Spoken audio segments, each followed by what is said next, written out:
Hello दोस्तों। आज की जो कहानी है वो कहानी है दो सच्चे प्रेमियों की।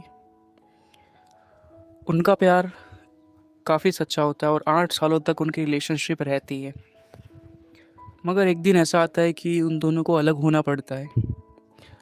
और एक दिन ऐसा आता है जब उसमें से एक उस लड़की की शादी हो रही होती है और वो दिन भी उस आशिक को अपनी आंखों से देखना पड़ता है। और वो शादी के दिन ही उसके घर जाके उसके गले लग जाता है और रो पड़ता है और रो के कहता है, अगले जन्म मिलेंगे दोबारा। तो आइए जानते हैं कि कैसे उनका प्यार इतना सच्चा था फिर भी उन्हें अलग होना पड़ा। क्यों उनका प्यार अधूरा रह गया, उनका साथ अधूरा रह गया। आइए जानते हैं। कहानी की शुरुआत होती है एक स्कूल से। दो काफ़ी अच्छे दोस्त होते हैं, साहिल और एक लड़की प्रिया।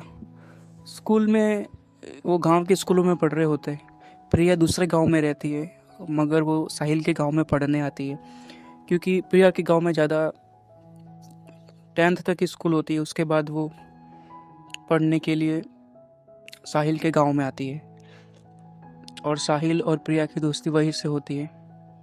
दोनों एक दूसरे को जानने लग जाते हैं। एक्चुअली गांव में तो वैसे ही कल्चर होता है, सभी लोग एक दूसरे को जानते ही होते हैं और परिचय कर ही लेते हैं। तो वैसे ही प्रिया उस स्कूल में पढ़ने आई और साहिल वही पढ़ रहा था। दोनों की दोस्ती हो गई। धीरे धीरे साहिल और प्रिया को बहुत क्लोज होने लगे और साहिल को बार बार वही याद आने लगी, वही हर जगह दिखने लगी। तो साहिल ने सोचा कि क्यों ना एक बार, जैसे शुरुआत में होता ही है स्कूल में जाने के बाद, तो ऐसा कि यार अब तो किसी ना किसी को प्रपोज किया जाए, किसी को तो गर्लफ्रेंड बनाया जाए। तो वो प्रिया को ऐसे प्रपोजल भिजवाता है और प्रिया का जो जवाब होता है वो उस टाइम हाँ भी नहीं होता है और ना भी नहीं होता है। वो अपने दोस्तों से भिजवाता है प्रपोजल। जैसा कि होता ही है कि अगर किसी से प्यार हुआ है तो प्रपोजल भिजवाएंगे, किसी वो अपने दोस्त को बताएंगे, फिर वो उनके दोस्तों को बताएगी और उसके ग्रुप में कोई जान पहचान का होगा तो वो उसको बताएगा। ऐसे होता ही। आजकल तो फ़ोन का ज़माना है लेकिन पहले ऐसा नहीं था। पहले तो सीधा किसी को बताना पड़ता था, फिर वो जाके संदेशा पहुंचाता, वो बात आती, वहाँ से रिप्लाई आता, लोगों को पता तो चल ही जाता लेकिन और कोई माध्यम नहीं था उस टाइम। तो ऐसा ही करके उसने प्रपोजल भिजवाया और जवाब आया कि अभी तो हाँ नहीं है और ना भी नहीं है। प्रिया के मन में भी धीरे धीरे, प्रिया भी, वो उम्र ही कैसी होती है कि उस उम्र में कोई ना कहीं से रिलेशनशिप में तो आते ही है थोड़ा बहुत भी भले। तो साहिल को जो जवाब मिल जाता है, साहिल समझ जाता है कि हाँ नहीं है ना नहीं है। और हाँ तो भी क्या हो जाएगा और ना है तो भी क्या हो जाएगा, क्योंकि फ़ोन तो होता नहीं, बातचीत तो हो नहीं पाएगी। मगर वो खुश होता है कि ठीक है, मैंने तो अपनी बात तो कह दी है और फिर जो जवाब होगा प्रिया का वो जवाब होगा। फिर एट द एंड साहिल कई सारे लेटर लिख के भेजता है और प्रिया उनको पढ़ती है और एट महीने भर बाद में प्रिया हाँ कह देती है। फिर हाँ भी कह देती है तो बातें तो जैसे फ़ोन पे होती है आजकल वैसे हो नहीं पाती है। ठीक है, स्कूल में कभी मिल जाते हैं, कभी कभार बात कर ली तो वो काफ़ी खुश हो जाते हैं। पहले तो ऐसा ही था। और ऐसा करते करते स्कूल के साल गुजर जाते हैं और स्कूल ख़त्म हो जाती है। और प्रिया अपने लास्ट स्कूल में 12वीं में पढ़ रही होती है और साहिल की तो पढ़ाई हो चुकी होती है। वो स्कूल से चला जाता है कहीं और पढ़ने। मगर लेकिन वो हर शाम को, ज़्यादातर शामें, वो इंतज़ार करता ही है कि कब छुट्टी हो, प्रिया बाहर मिले स्कूल के और कुछ पल बातें हो जाए, उसे देखने मिले। ऐसा करके वो सारा दिन कहीं भी होता है उसकी कॉलेज में, कहीं मेहमान भी गया होता है तो बस वो स्कूल के टाइम पे तो लगभग पहुंच ही जाता है कि बस अब छुट्टी होगी प्रिया की और उसे देखने मिलेगा। उससे दो पल बातें भी कर ली तो बहुत अच्छा लगेगा। तो जैसे ही छुट्टी होती है वो वेट करता है और प्रिया आती है और कुछ पल बातें हो जाती हैं। बस इसी में उसकी सारी खुशी बसी होती है। और ऐसे आगे चल के फिर ऐसा साल भर होता है और साल भर बाद में प्रिया की भी स्कूल खत्म हो जाती है और दोनों फिर अलग हो जाते हैं, क्योंकि साहिल के गांव में तो वो बाइक आती नहीं है, वो अपने गांव भी रहती है। और साहिल अलग, प्रिया अलग। अब क्या किया जाए। और बार बार जैसे गांव में दूसरे गांव में जाना भी सही नहीं लगता है। शहर हो तो कभी घूमते घूमते चले गए, देख लिया किसी को, कोई बात नहीं, लेकिन गांव में तो कोई किसी दूसरे गांव में बिना वजह क्यों जाएगा। ऐसा करके साहिल नहीं जाता है, और साहिल उसका वेट काफ़ी करता है कि कभी वो कहीं दिख जाए। वो ज़्यादातर उसके जो गांव में मार्केट होता है वो वही रहता है कि प्रिया कभी शाम के वक्त या दिन में कभी भी आए तो वो बस दिख जाए।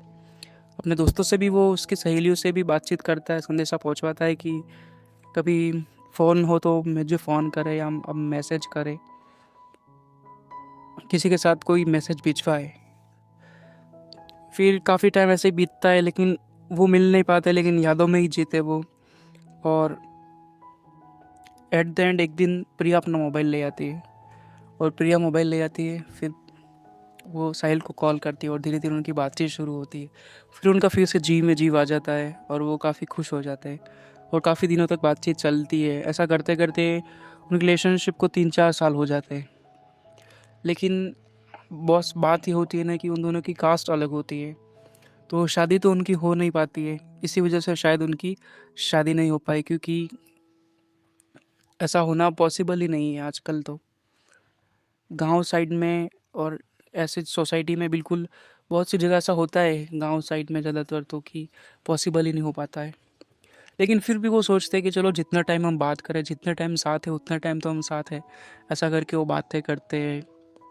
कभी कभार वो कहीं दोस्तों के साथ मिलते भी हैं। और उसके बाद प्रिया वैसे पढ़ाई नहीं कर रही होती आगे, उनके पेरेंट्स मना कर देते हैं, अब पढ़ाई करके क्या करना है, वो कॉलेज में एडमिशन नहीं लेती है। लेकिन वो उसका बस वो दोनों लेकिन एक दूसरे की यादों में और कभी कभार बात करके भी काफ़ी खुश रह लेते हैं। और ऐसे ही वक्त आगे बीतता जाता है, बीतता जाता है।